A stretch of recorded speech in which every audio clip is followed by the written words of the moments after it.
Hey everybody, it's Lynnea with a video for Scrapping for Less, and today we're going to be creating a simple one-layer card with just one stamp set. I know I showed you two in the beginning, but I'm not going to be using the Lawn Fawn stamp set. In the beginning I had a different idea for this card, and once I had everything stamped, it completely went a different direction. So I am laying out my little scene with a sentiment here, and this is the Newton's Nook Winston's Lake House stamp set. And actually, this week is the week that my family is spending at the lake, so I was inspired to use this stamp set, and I just kind of pictured my dad hanging out in a chair at the cabin, looking off onto the lake. So I started by stamping out the sentiment because I wanted to make sure that that was in the right place. And then I am going to stamp both the bear in the lawn chair along with the little cabin. But I wanted the cabin to be kind of like off in the background. So when you are stamping and masking, you want to stamp whatever image is going to be in the front first. So that is my little bear image. So I stamped him onto my card, and I'm stamping actually right onto my card base. If you are picky about coloring showing through to the inside, you could definitely just do this on a separate piece of cardstock and then glue it onto your card base. But my family knows that I create and color my own cards, so I wasn't too concerned about it. After I stamped my little bear image onto my card base, I stamped him on some Inka-Dinka-Doo masking paper, and now I stamped the cabin with the little trees, and I can peel off that masking paper. I kind of struggled a little bit. It's really not that hard. Today was just a struggle for me. So I peeled him off along with the little piece of straw because the straw piece got cut off from my main image. Like I said, it's a struggle. So once I had all the masking paper off, you can see that cute little scene that is starting to form. So now it's time to just color everything in.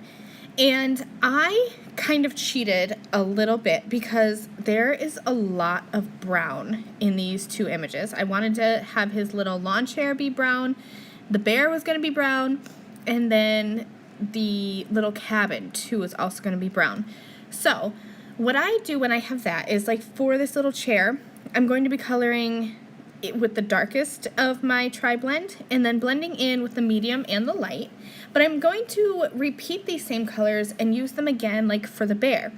So for the bear, I am coloring him with the mid-tone and the light. But then for like his little feet and his snout, I'm using the darkest and the mid-tone. So really just like 3 marker coloring for each little portion, but I am tweaking it to be what I need so that everything is going to stay in that same color family and I know everything's going to look good together. So right now I'm just coloring in the little bear. I'm not going to keep all of the coloring in because it really is super basic, usually 2 color blends, sometimes 3. For the trees here, I am using the dull green blend because I wanted these little pine trees to have that like dull olivey green coloring to them.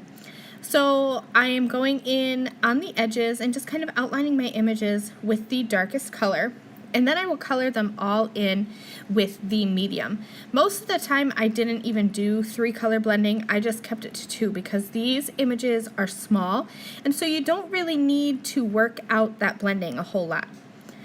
So here is my little scene all colored up, but it kind of looked like it was floating in midair. So to fix that, I'm going to grab some of my gray markers and just give them shadows. So I started with the N2 marker and just sketched out some little lines underneath the images, coming in now with the N0 and blending those out, and then my 0 colorless blender and blending them out even more. And that grounds those images and makes them so that they don't look like they're floating in the middle of the card. To finish this off, I'm going to add some white and clear gems with my liquid glue, and that will be the end of this card. Of course, I'm going to add some sparkle because every little stamped image should sparkle a little bit, right? So I'm just going over like the bear shirt and the windows, giving them some sparkle, and then this will complete my card. Thank you guys so much for watching this video. Remember that you can head over to the blog to see some still photos. I have product links for all of the stamp set that I've used today. I'll catch you guys next time. Bye!